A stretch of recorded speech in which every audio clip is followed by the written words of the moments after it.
আদম থেকে শুরু করে বিশ্বনবী মুহাম্মদুর রাসূলুল্লাহ সাল্লাল্লাহু আলাইহি সাল্লাম পর্যন্ত যত নবী রাসূল পয়গম্বররা এসেছেন, সব নবী রাসূল পয়গম্বররা দাওয়াত দিয়েছেন, আল্লাহ হকের পথে দাওয়াত দিয়েছেন, দ্বীনের পথে দাওয়াত দিয়েছেন, ইসলামের পথে দাওয়াত দিয়েছেন।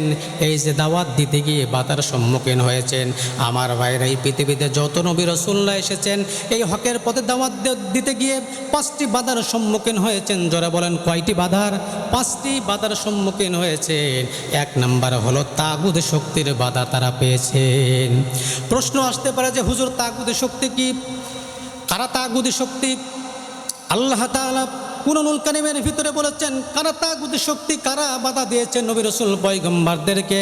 আল্লাহ তাআলা বলেছেন ওয়ালা কদ বা'আসনা ফি কুল্লি উম্মাতিন রাসূলান আনি ইবুদুল্লাহা ওয়াজতানিবুত তাগুত।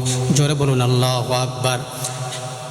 তাগুত হলো তারা আনি ইবুদুল্লাহ, যারা আল্লাহর আইন মানে না, ওয়াজতানিবুত তাগুত, এবং যারা আল্লাহর আইন নিজেরা তো মানে না, মানুষেরা মানবে এটা যারা বাধা দেয় তারা হলো 1 নম্বর তাগুত। আমার ভাইরা, আল্লাহ তাআলার নবীগণ তাগুতে শক্তির বাধা পেয়েছেন। 2 নম্বর হলো মিথ্যা অপবাদের সম্মুখীন হয়েছেন। আমার ভাইরা, ইউসুফ আলাইহিস সালামের নাম আমরা সবাই জানি। এই ইউসুফ আলাইহিস সালামকে মিথ্যা অপবাদ, জিনার অপবাদ দেওয়া হলো। সুলাইকার সঙ্গে নাকি জিনা করেছেন, জোরে বলেন নাউজুবিল্লাহ। আমার ভাইরা, ইউসুফ নবীকে জিনার অপবাদ দেওয়া হলো। এরপরে জাকারিয়া আলাইহিস সালামকে জিনার অপবাদ দেওয়া হলো। আজও যারা দ্বীনের দাওয়াত দিবেন এই 5টি বাধার সম্মুখীন তারা হবেন। 3 নম্বর বাধা তারা পেয়েছেন, জেল জুলুম জরিমানার সম্মুখীন হয়েছেন। 4 নম্বর হলো নবী রাসূল পয়গম্বররা নিজের এলাকা থাকতে পারেন নাই, নিজের বাড়িঘর জায়গা জমি ছেড়ে আমার ভাইরা হিজরত করে চলে গিয়েছেন বিভিন্ন জায়গায়। 5 নম্বর হলো প্রত্যেকটা নবী রাসূল পয়গম্বররা এই পৃথিবীর জমিনে শাহাদাতের নজরানা পেশ করেছেন। জোরে বলুন সুবহানাল্লাহ।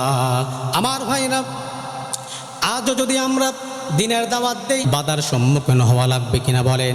আমার ভাইরা, নবী রাসূল পয়গম্বররা যে 5টা শক্তির বাধা পেয়েছেন, আমার ভাইরা আজও যদি আমরা এইভাবে দাওয়াত দিতে থাকি, কোরআনের দাওয়াত, আমাদের সম্মুখে এই 5টি বাধার আসার সম্ভাবনা আছে নাকি নাই?